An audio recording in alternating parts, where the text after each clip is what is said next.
हम जानेंगे कि अगर आपका बैंक खाता भारत भूमि किसी भी बैंक में हो, चाहे वो स्टेट बैंक ऑफ इंडिया में हो, चाहे एचडीएफसी में हो या अन्य किसी बैंक में हो, तो हम एक ही वेबसाइट के माध्यम से बैंक का आईएफएससी कोड पता लगाना सीखेंगे। और उससे संबंधित जो भी जानकारी होगी, उस बैंक का जो ब्रांच होगी उसका पता और उसका पिन कोड, वो कहाँ पे स्थित है, हमें सारी जानकारी इसी वेबसाइट के माध्यम पता चल जाएंगी। तो चलिए वीडियो को शुरू करते हैं। सबसे पहले आपको सर्च टैब पे सर्च करना होगा, यहाँ पे पैसा बाज़ार। तो आप पैसा बाज़ार जैसे सर्च करेंगे तो आप इस वाले पेज पे आ जाएंगे जो आपको दिखाई दे रहा है। फिर आपको क्या करना होगा, पेज को नीचे स्क्रॉल डाउन करना होगा। स्क्रॉल डाउन करने के बाद आपको दिखाई दे रही होगी वेबसाइट पैसाबाजार.com। तो आपको क्या करना होगा, सीधे क्लिक कर देना होगा इस पर। क्लिक करने के बाद आप सीधे जो वेबसाइट का मेन इंटरफेस है आपको इस पर आ जाएंगे। तो बहुत ही आकर्षक इंटरफेस यहाँ पे बनाया है वेबसाइट का, तो जैसे कि देख सकते हैं। फिर उसके बाद आप क्या करना होगा, ऊपर की ओर बाईं तरफ 3 लाइनें दिखाई दे रही होंगी, तो आपको इसमें क्लिक कर देना है। क्लिक करने के बाद आपको सामने दूसरा पेज खुल के आएगा। तो फिर उसके बाद आपको पेज को नीचे स्क्रॉल डाउन कर देना है। स्क्रॉल डाउन करने के बाद आपको नीचे दिखाई देगा रिसोर्सेज का सेक्शन, और उसमें पहला विकल्प आपको दिखाई दे रहा होगा आईएफएससी कोड। तो आपको उसमें क्लिक कर देना है।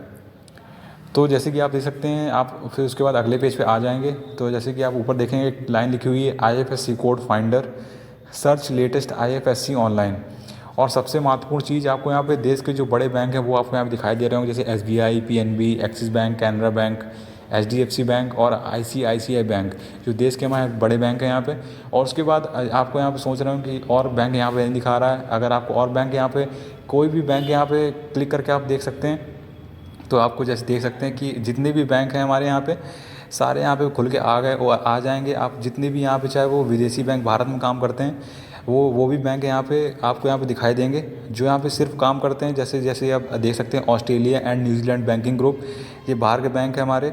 और bank international Indonesia, bank of America, जैसे ये बाहर के बैंक हैं।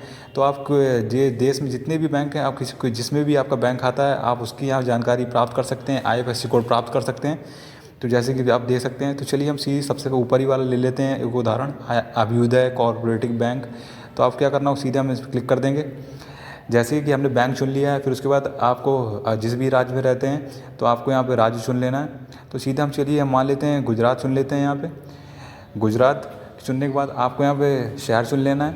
शहर चुनने के बाद अहमदाबाद या वडोदरा, तो मतलब बैंक की ब्रांचें अगर जहाँ जहाँ पे होंगी तो उसी जगह पे यहाँ पे आपको यहाँ पे विकल्प खुल के आएंगे। तो इतना ध्यान रखें यहाँ पे। तो चलिए हम यहाँ पे अहमदाबाद चुन लेते हैं।